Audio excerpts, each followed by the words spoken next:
The library at midnight holds a different kind of silence than the library during the day. It's not the hushed quiet of studying students or the careful whisper of turning pages.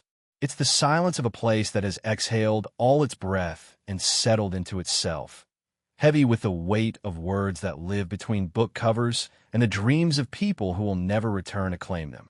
I was 21 then, though I felt older some nights and impossibly young on others.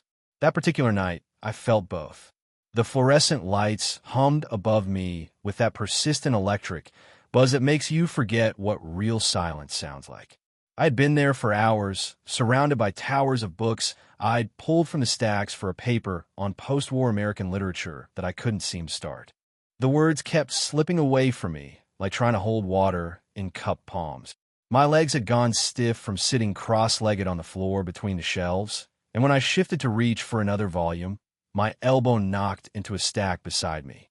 The books tumbled with that particular sound that books make when they fall. Not quite a thud, more like a series of sighs. One of them, a worn copy of Baldwin Giovanni's Room, skidded across the polished floor and came to rest near the circulation desk. I should have been more careful. I should have been quieter. But exhaustion makes you clumsy, and I had been running on coffee and determination for longer than was wise. I pushed myself up from the floor, my knees protesting, and walked over to retrieve the book. The cover was soft with age, the spine cracked in places where other hands had held it, other eyes had read the words inside. I bent down to pick it up, and that's when I saw the shoes first. Black leather, polished but not new. The kind of shoes that suggest intention, care, someone who understands that details matter. I followed the line of dark trousers up to where they disappeared behind the circulation desk, and then I straightened, the book still in my hands, and looked up.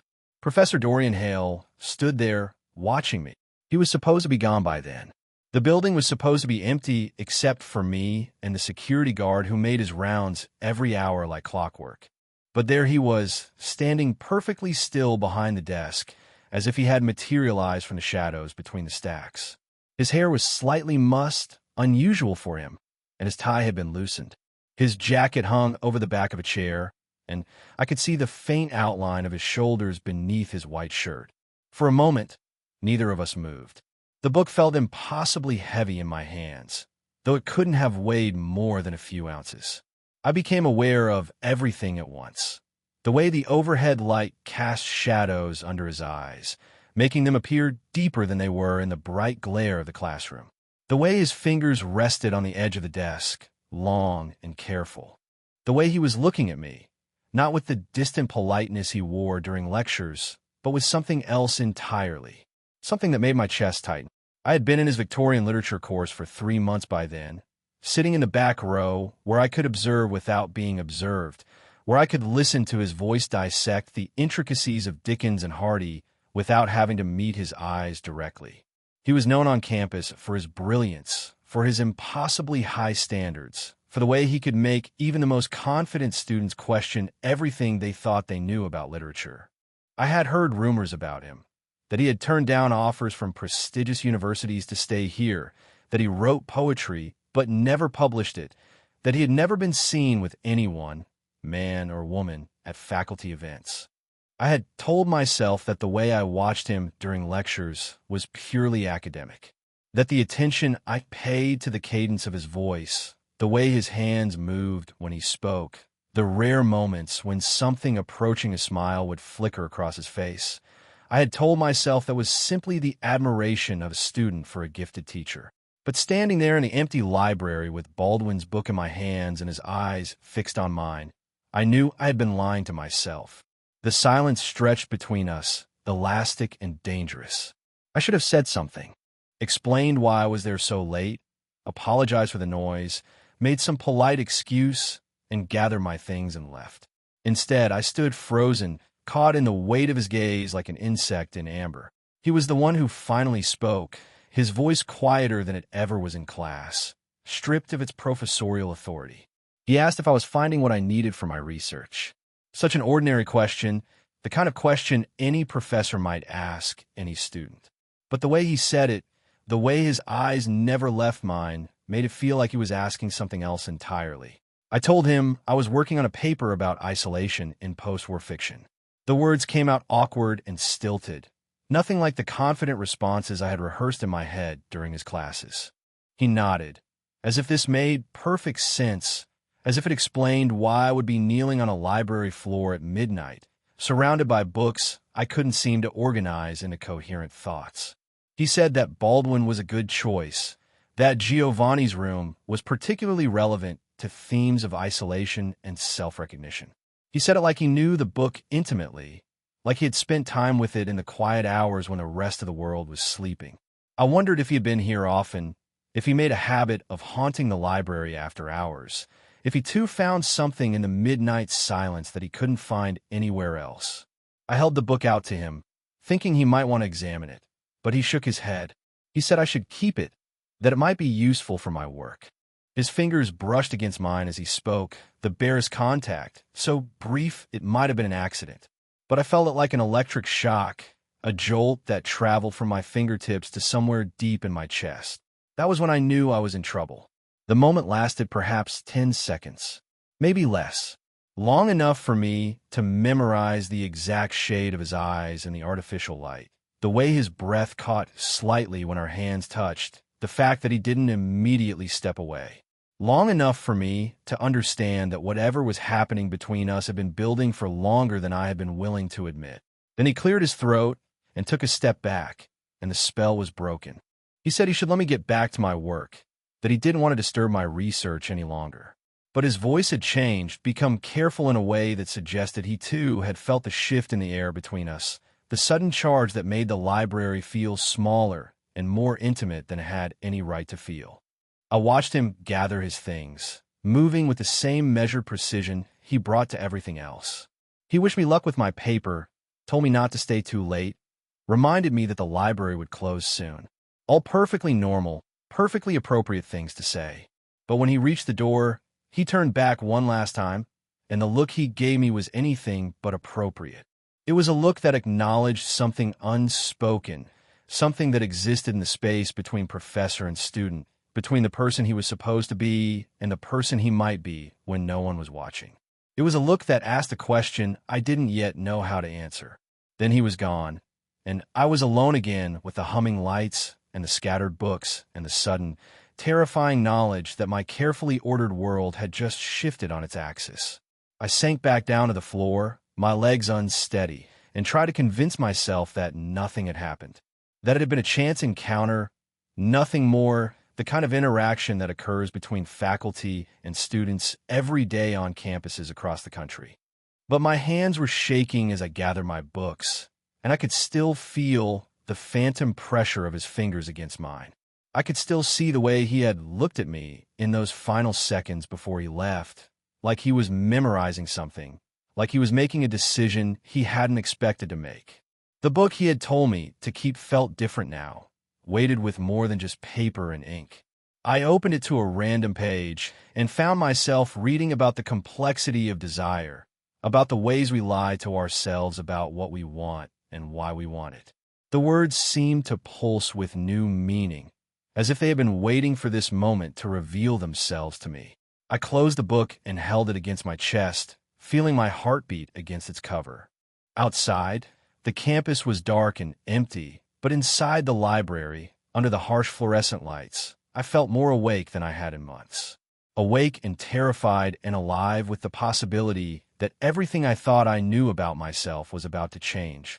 The walk back to my apartment took 23 minutes, but I stretched it to 35, taking the long way through streets I had memorized by heart. The book Professor Hale had told me to keep felt like contraband in my backpack, though I couldn't have explained why to anyone who asked. The campus was empty except for the occasional security patrol, their flashlights cutting pale arcs through the darkness between buildings. I lived off campus in a 3-bedroom house that had been divided into 2 mini apartments by a landlord who understood profit better than comfort. My roommates, Jake and Marcus, were both business majors who measured their worth in internship offers and networking opportunities. They were good people, the kind who invited me to parties I never attended and worried aloud about my tendency to disappear into books for hours at a time. but they lived in a world of certainties that I envied and couldn't inhabit. The apartment itself was a study in the economics of being 21 and broke. Mismatched furniture that previous tenants had left behind. A kitchen table that wobbled unless you folded a piece of cardboard under one leg, just so. Textbooks stacked in towers beside my mattress on the floor, because I couldn't afford both a bed frame and the books I needed for my classes. The walls were thin enough that I could hear Jake's alarm clock every morning at 6:30, followed by his ritual of playing the same 3 songs while he got ready for his morning run. I had chosen literature as my major because it was the only subject that had ever made sense to me, but I was beginning to understand that choosing to study what you love is a luxury that comes with its own costs. My parents called every Sunday, their voices bright with the kind of hope that made my chest ache. They spoke of my future as if it were a foregone conclusion, a straight line from graduation to success to the kind of stability they had worked their entire lives to provide for me. They had never said the words aloud, but I knew they saw me as their investment in a better life, their proof that sacrifice could be transformed into something beautiful. The weight of their expectations followed me everywhere. It was there when I sat in lecture halls surrounded by students who seemed to know exactly where they were going. It was there when I walked through the dining hall and saw couples sharing meals and inside jokes, their easy intimacy a reminder of something I couldn't name but desperately wanted. It was there in the quiet hours when I lay on my mattress and stared at the ceiling and wondered if the loneliness that hummed beneath my skin would ever find its opposite. I had learned to be invisible, to move through my days without drawing attention to myself. It was a skill I had perfected in high school, when being different felt dangerous in ways I hadn't yet learned to articulate. I sat in the back of classrooms, ate lunch alone while reading, smiled politely when spoken to but rarely initiated conversations. The invisibility was both protection and prison, keeping me safe from scrutiny but also from connection. But Professor Hale had seen me. In the library, in that moment when our eyes met and the world contracted to the space between us, I had felt visible in a way that was both terrifying and necessary. He had looked at me not as a student or a number in his gradebook, but as something worth noticing, worth remembering. I had first encountered him 3 months earlier on the first day of Victorian literature. He had walked into the classroom with the kind of presence that made conversations stop mid-sentence. His reputation preceded him. The students who had taken his classes before spoke of him in hushed tones, describing someone who could dissect a text with surgical precision and who expected his students to think beyond the comfortable boundaries of their assumptions. He was rumored to be brilliant, demanding, and utterly uncompromising in his standards. That first day, he had stood at the front of the classroom and talked about the literature of an age caught between old certainties and new possibilities. His voice was measured, careful, but underneath the professorial tone, I heard something else, a passion that he kept carefully contained, like a fire banked but not extinguished. He spoke of writers who had lived in the tension between what they were expected to be and what they longed to become, and I felt something stir in my chest that I didn't yet understand. I began to watch him the way other students might study for exams. I memorized the way he moved through lectures, the gestures he made when he was working through a particularly complex idea, the rare moments when something approaching warmth would flicker across his features. He wore his authority like a well-tailored coat, but sometimes I caught glimpses of something underneath it, something more complicated than the brilliant professor everyone else saw. He lived alone, I had heard, in a house near the edge of town. He had never married, had no children, existed in the academic world as a singular entity devoted entirely to his work. The faculty spoke of him with respect, but also with a kind of distance, as if he held himself apart from the ordinary rhythms of their lives. Students speculated about him in the way students always do about mysterious professors, but their theories seemed to bounce off him without leaving any impression. In the dining hall, I would sit with my books and watch couples lean across tables toward each other, their faces bright with shared secrets. I watched friends walk across campus with their arms linked, their conversations flowing like water. I watched the easy way some people moved through the world, connected to it and to each other in ways that seemed as natural as breathing. And I felt the absence of that connection like a physical ache, a hollow space inside me that no amount of academic success could fill. But now, walking through the empty streets with Professor Hale's voice still echoing in my memory, I felt something different. The loneliness was still there, but underneath, it was something new, a recognition, perhaps, or the beginning of one. The way he had looked at me in the library suggested possibilities I had never allowed myself to consider. It suggested that the careful distance I maintained from the world might not be permanent, that the person I was might not be the only person I could become. The book in my backpack seemed to pulse with its own weight as I climbed the stairs to my apartment. Giovanni's room. I had read it before, but suddenly I understood that I would be reading it differently now, looking for things I had been afraid to see the first time. Looking for answers to questions I was only beginning to learn how to ask. 3 days passed before I saw him again. 3 days in which I carried Giovanni's room everywhere, reading passages I had highlighted years before, but understanding them differently now. The words seemed to vibrate with new meaning, as if they had been waiting for that moment in the library to reveal themselves to me properly. I found myself lingering over sentences about desire and recognition, about the ways we hide from ourselves until hiding becomes impossible.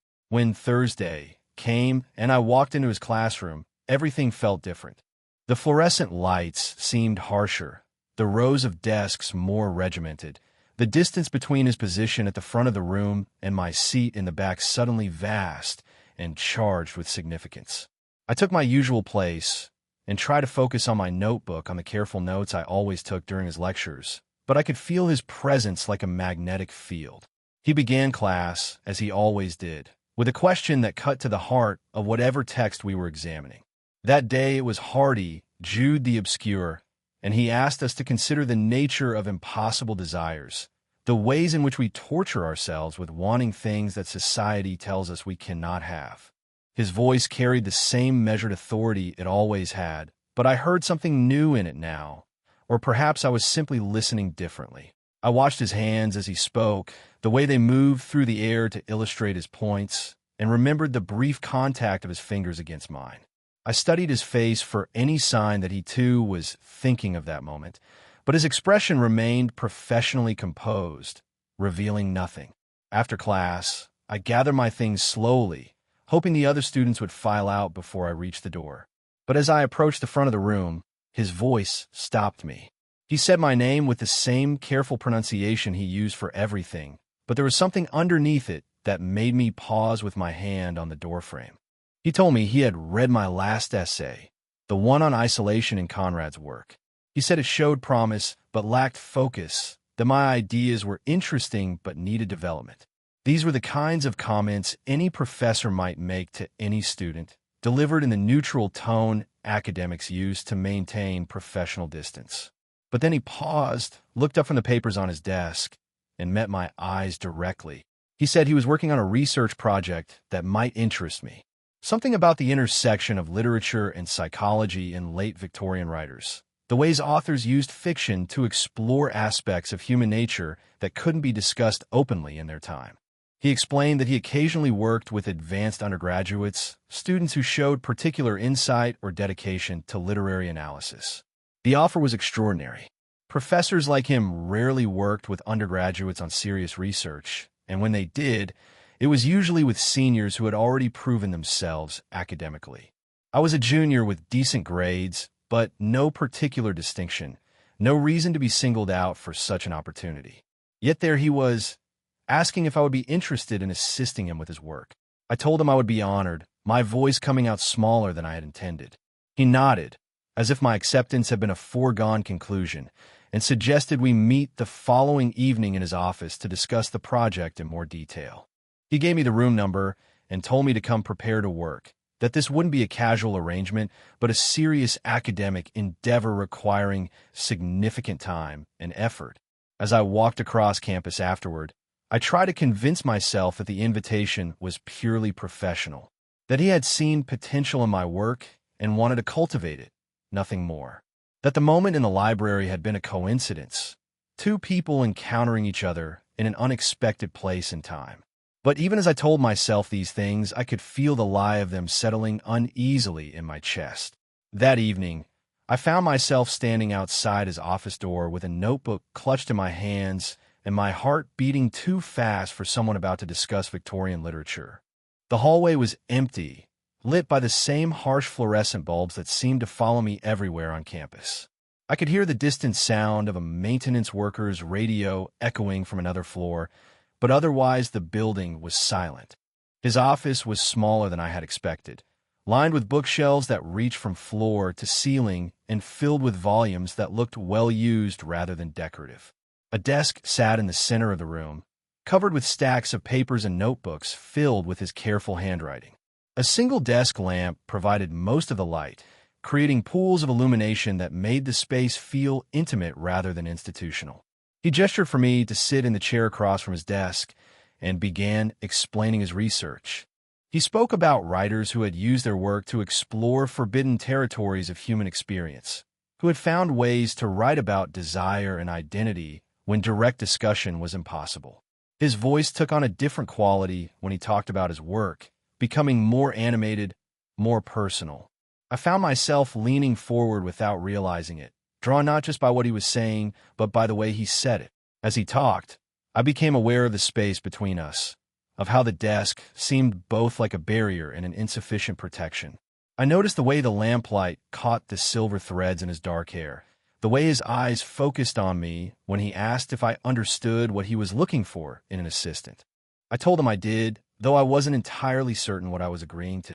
The session lasted 2 hours, but it felt like minutes. We discussed research methods, the texts he wanted to examine, the kinds of analysis he hoped to develop, all perfectly academic subjects. Yet somehow the conversation felt charged with undercurrents I couldn't name.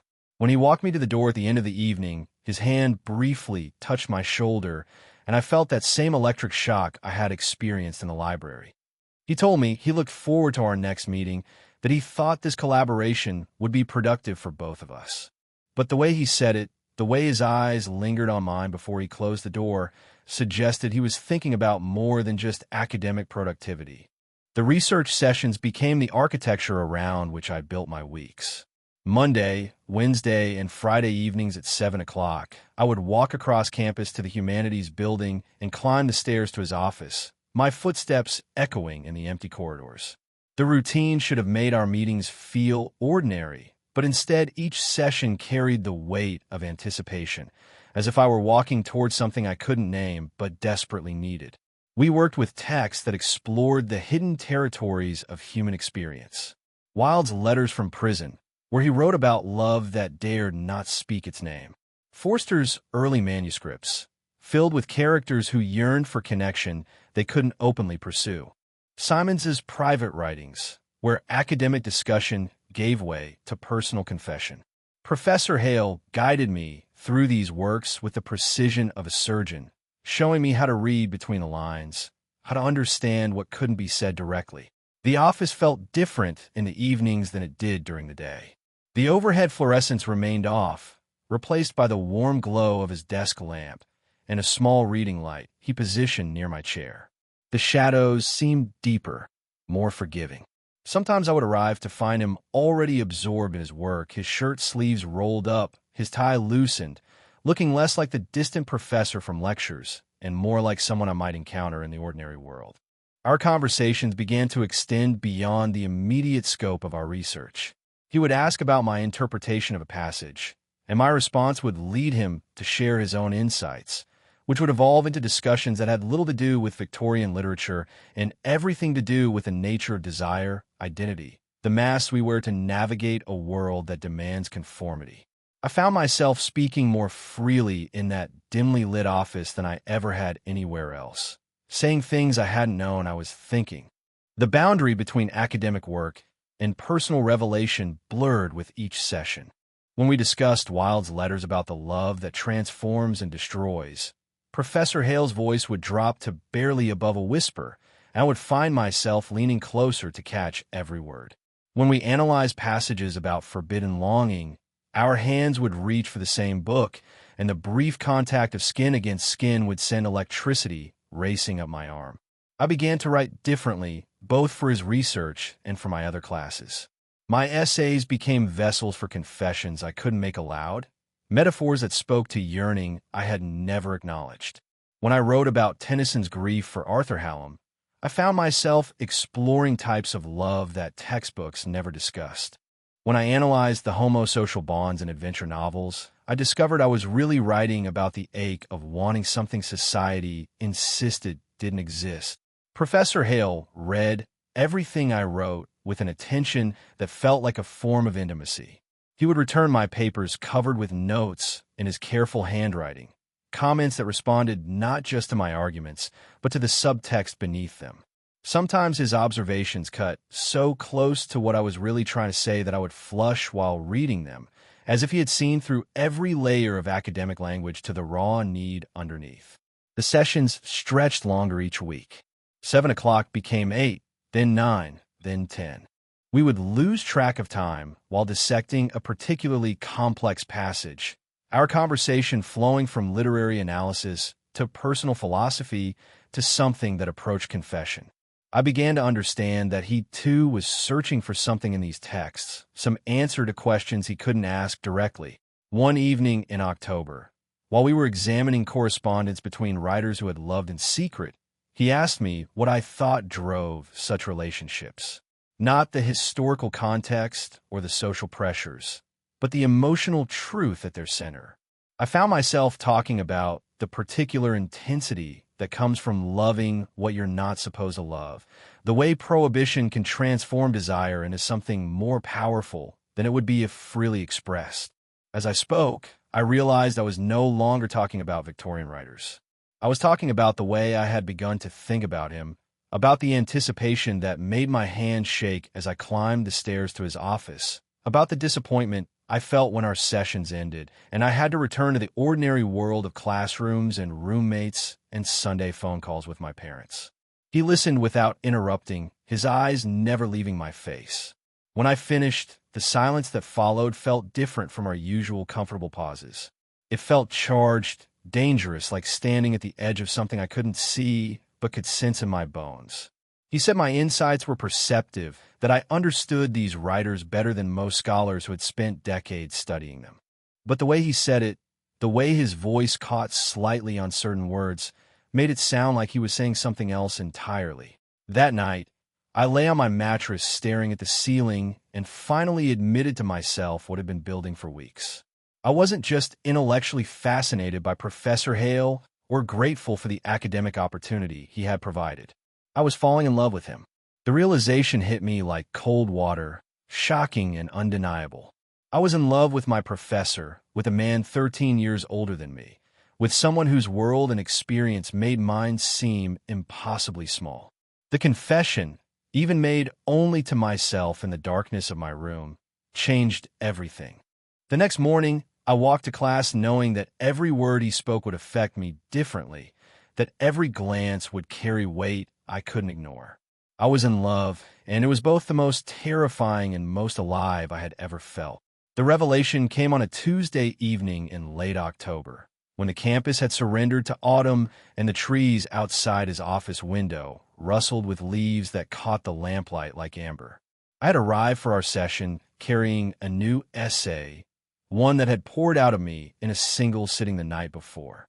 It was ostensibly about coded language and Forster's Maurice, but really it was about the agony of wanting someone you couldn't have, about the particular torture of love that must remain unspoken. Professor Hale read it while I sat across from him, pretending to examine a collection of Simons's letters, but actually watching his face for any reaction.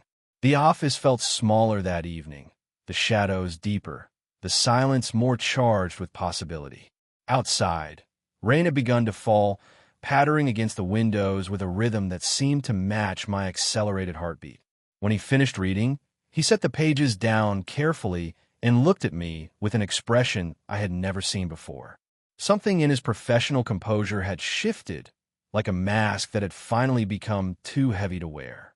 He said the essay was extraordinary, that I had understood something about these writers that eluded most scholars.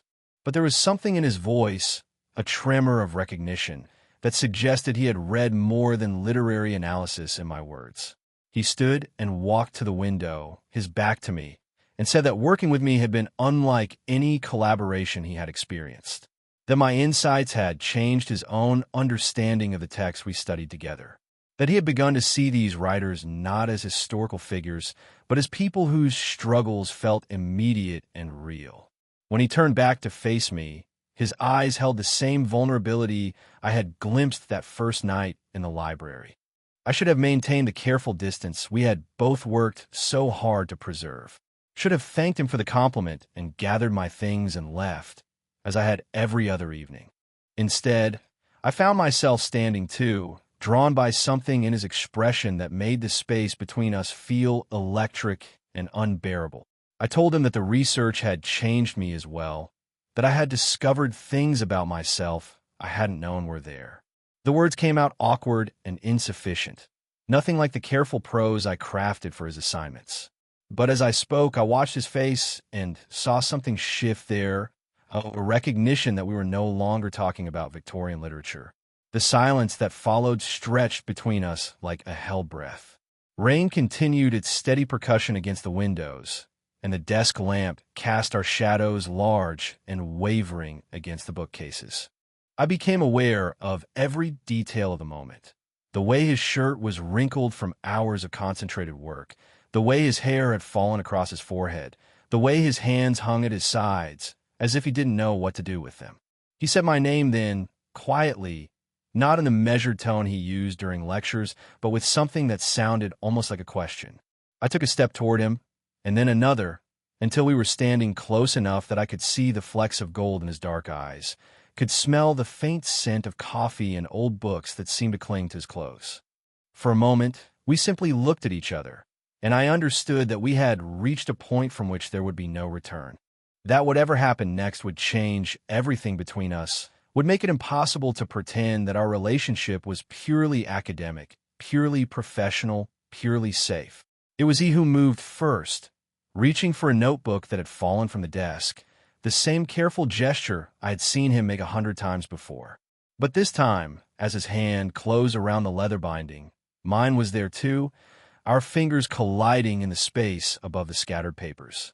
The contact sent a shock through me that was both familiar and entirely new, the same electricity I'd felt in the library, but magnified, concentrated, impossible to ignore. Neither of us pulled away. Instead, his fingers interlaced with mine, tentative at first, then with growing certainty. I could feel his pulse against my palm, could see the way his breath had quickened. The notebook fell forgotten to the floor as he stepped closer, close enough that I could see my own reflection in his eyes. When he kissed me, it was with the same careful precision he brought to everything else, but underneath the restraint was something desperate and barely controlled. His lips were softer than I had imagined, warmer, and when I responded, the careful distance we had maintained for months collapsed entirely. I felt myself dissolving into the kiss, into him, into the realization that this was what I had been moving towards since that first night in the library. The kiss lasted perhaps 30 seconds, but it contained years of unspoken longing, months of careful tension, weeks of growing certainty that what was happening between us was more than either of us had planned or expected. When we finally separated, I could see in his eyes the same mixture of terror and relief that was racing through my own veins. He whispered that we couldn't, that this was impossible, that everything about our situation made it wrong. But even as he said the words, his hands remained on my face, his thumb tracing the line of my cheekbone as if he were memorizing it. I told him I didn't care about impossible, that I'd spent my entire life being careful and safe, and it had left me hollow. That this, whatever this was, felt more real than anything I had ever experienced. Kneeling there in his office afterward, surrounded by the books and papers that had brought us together, I felt the collapse of everything I had thought I knew about myself. The careful boundaries I had maintained, the safe distance I had kept from desire, the comfortable certainty of who I was supposed to be, all of it crumbled in the space of that single kiss. I was 21 years old, and for the first time in my life, I was completely, terrifyingly, unavoidably alive. The aftermath was suffocating. I walked back to my apartment that night through streets that looked exactly the same, but felt entirely different, as if the kiss had altered not just my understanding of myself, but the fundamental nature of the world around me. The rain had stopped, leaving the pavement slick and reflective onto the streetlights, and every surface seemed to hold echoes of what had happened in that office. Sleep was impossible. I lay on my mattress staring at the ceiling and replaying every second of those 30 seconds, feeling his lips against mine over and over until the memory became more real than the present moment. My roommates moved through their morning routines, as they always did, but their casual conversations about classes and weekend plans felt like they were happening in another language, spoken by people who lived in a simpler version of reality. Thursday came, and I sat in his classroom with my notebook open and my pen poised, but I couldn't focus on anything except the careful way he avoided looking directly at me. He lectured about Tennyson's In Memoriam, about love that transcends death and social convention, and every word seemed deliberately chosen to torture us both. When he read passages aloud, his voice carried the same measured authority it always had, but I could hear the tension underneath it, the careful control of someone fighting not to break. After class, I lingered as I always did, but this time when the other students filed out, he kept his eyes fixed on his papers. He told me that our Friday session would need to be canceled, that he had departmental obligations that couldn't be rescheduled. It was a lie delivered with academic politeness, and we both knew it. I wanted to argue, to demand that we talk about what had happened, but the distance in his voice made it clear that the professor who had kissed me had been replaced by someone determined to pretend it had never occurred. Friday evening found me walking across campus anyway. Drawn by compulsion, I couldn't resist. I stood outside the humanities building looking up at his office window, which remained dark. The security guard made his rounds, his flashlight beam sweeping across the empty walkways, and I realized how pathetic I must look standing there in the cold, waiting for someone who had made it clear he wouldn't come. The weekend stretched endlessly. Jake and Marcus invited me to a party, then to a movie, then simply asked if I was feeling all right. I told them I was fine, that I was just stressed about midterms, but I could see the concern in their eyes. I'd always been quiet, but this was different. This was the silence of someone whose entire world had shifted on its axis. Monday's class was agony. Professor Hale maintained his professional composure with surgical precision, but I caught moments when his mask slipped, a slight hesitation when he said my name during attendance, the way his eyes would start to drift toward my seat before he forced them away. I took notes I would never read and tried to focus on Hardy's tragic heroes while my own tragedy played out in real time. The week passed without our usual research sessions. No Monday, Wednesday, or Friday meetings. No careful discussions of forbidden love in Victorian literature. No moments when our hands would accidentally touch while reaching for the same book. The absence of those evenings left a hole in my schedule that I couldn't fill with anything else. I tried to study in the library, but every corner reminded me of that first night when everything began. I tried to write, but every sentence felt hollow compared to the essays I had crafted with his guidance. It was Thursday evening when I finally found the courage to go to his office unannounced. I climbed the familiar stairs with my heart hammering against my ribs, rehearsing speeches I would never deliver. The hallway was empty except for the sound of my footsteps on polished linoleum, each step echoing like a countdown. His door was closed, but light leaked from underneath it. I stood there for what felt like hours, but was probably only minutes, my hand raised a knock, paralyzed by the knowledge that whatever happened next would determine everything. Through the frosted glass, I could see his silhouette bent over his desk, the familiar outline that had become the center of my world. Finally, I knocked. 3 soft taps that sounded impossibly loud in the empty corridor. I heard his chair scrape against the floor, footsteps approaching the door, then a pause so long I wondered if he had changed his mind about answering. When the door finally opened, his face was carefully composed, but I could see the exhaustion in his eyes, the strain of maintaining distance from something he wanted as much as I did. He invited me in with the formal politeness of a professor receiving a student during office hours, but his voice was rougher than usual, as if he hadn't been using it much. The office looked exactly as it had the week before, but everything felt different. The desk that had once brought us together now seemed like an insurmountable barrier. The books that had provided safe ground for our conversations now felt like accusations, reminders of the line we had crossed. He told me we needed to talk, that what had happened couldn't happen again. His words were careful, measured, designed to rebuild the boundaries we had demolished. He spoke about professional ethics, about the power dynamics inherent in our relationship, about the consequences that would follow if anyone discovered what had passed between us. His career would be over, he said. My academic future would be destroyed.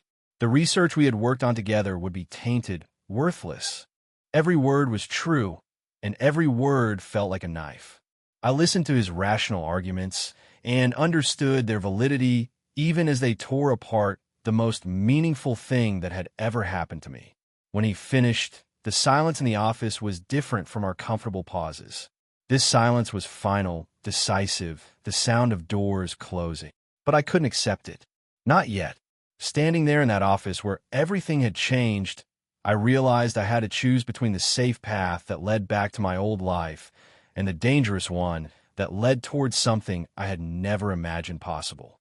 The choice felt like choosing between air and suffocation, between existing and actually being alive. I told him I understood the risks, that I knew what we were both giving up. But I also told him that walking away would be the greatest mistake of my life, that some things were worth the consequences. When I finished speaking, when my desperate plea hung in the air between us, I knew I had either saved us both or destroyed any chance we might have had. The silence that followed my words stretched between us like a hell breath. Professor Hale stood behind his desk, his hands gripping its edge as if it were the only thing keeping him upright. I could see the war playing out across his features, duty battling desire, reason fighting against something deeper and more dangerous. When he finally spoke, his voice was barely above a whisper, and what he said changed everything and nothing at once. He told me he felt the same way, that the past week of avoidance had been the longest of his life, that every moment we weren't together felt like a small death. But he also told me that feeling something and acting on it were different things entirely, that love without wisdom was just another form of destruction. His words were careful, measured, but underneath them I could hear the tremor of someone barely maintaining control. We talked until nearly midnight, our voices low in the empty building, circling around possibilities we couldn't quite bring ourselves to name. We spoke of writers who had loved in secret, of the particular ache that comes from wanting something society insists you cannot have. We talked about sacrifice and risk, about the difference between living and merely existing. But we didn't talk about what would happen next, what choice we would make when the talking finally stopped. When I left his office that night, nothing had been decided and everything had changed. We had acknowledged what existed between us without committing to it, had spoken our truth without agreeing to act upon it. I walked home through streets that felt suspended between one reality and another, carrying the weight of words that couldn't be unsaid. The days that followed took on a strange, dreamlike quality. We maintained our professional relationship with the same careful precision we had before that first kiss, but now the distance felt deliberate rather than natural. In class, he would catch my eye for just a moment too long before looking away. During office hours, when other students came to discuss their papers, I would find excuses to walk past his door, and sometimes I would see him watching through the frosted glass. We didn't resume our research sessions, but I continued the work alone, diving deeper into the writers we had studied together.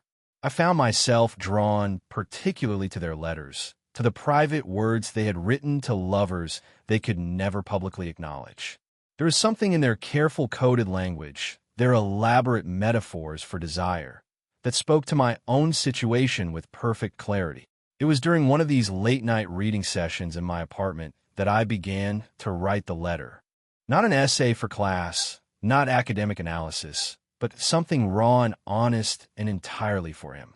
I wrote about what it meant to discover yourself through another person, about the particular terror and joy of loving someone whose world seemed impossibly distant from your own. I wrote about choice and consequence, about the difference between the life you're supposed to live and the life that calls to you in the dark hours before dawn. The letter grew over several nights, pages covered with my messy handwriting, words crossed out and rewritten, thoughts that circled back on themselves like prayers. I wrote about that first night in the library, about the moment I knew everything had changed. I wrote about the kiss, about the way it had felt like coming alive for the first time. I wrote about love as recognition, about finding in another person the answer to questions you hadn't known how to ask. But mostly, I wrote about acceptance, about understanding that some feelings are too large for the container society provides, that some connections transcend the boundaries of what we're told is appropriate or safe. I wrote about the courage it takes to love fully, even when that love might destroy everything else you've built. The letter ended with a confession I couldn't make aloud, words that felt too dangerous to speak, but too important to leave unwritten. I told him that I couldn't say no to what was happening between us, that I didn't think I ever would. Not because I lacked the strength to walk away, but because walking away would mean betraying something essential in myself, something I had only discovered through loving him. When I finished writing, I folded the pages carefully and placed them in an envelope I never addressed. The letter sat on my desk for days, a physical manifestation of everything I wanted to say but couldn't. Sometimes I would pick it up, feeling the weight of the words inside, imagining the moment when I might finally find the courage to deliver it. But I never did.